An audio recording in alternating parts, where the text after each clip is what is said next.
Welcome. Today we will introduce to you the module Critical Thinking by Analyzing News Articles.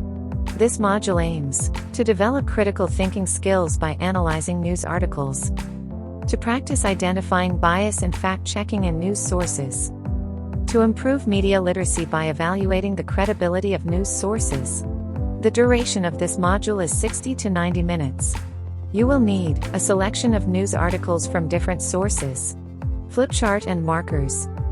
Before beginning, gather a selection of news articles from different sources, example local newspaper, national newspaper, online news website, cable news network, and find a variety of topics in order to have different perspectives on the issues addressed. Divide the participants into small groups of 4/5. Give each group a selection of news articles to read and analyze. Allow 15-25 minutes for the group to read and discuss the articles. Next, have each group present their analysis of the articles and the credibility of the news sources. Encourage the group to identify any bias or fact-checking errors present in the articles.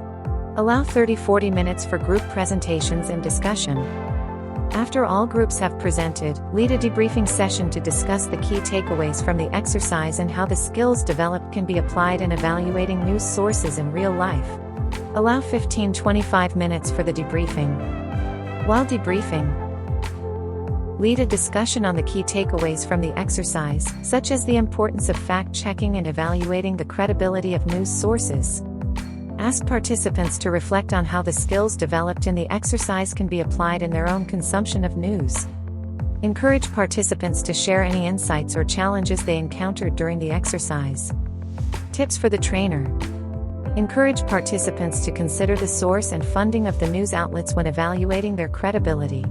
Remind participants that there may not be a right or wrong answer to the news articles presented, but rather multiple perspectives to consider. Be prepared to address any sensitive or controversial topics that may arise during the exercise. Thank you for joining us on this module.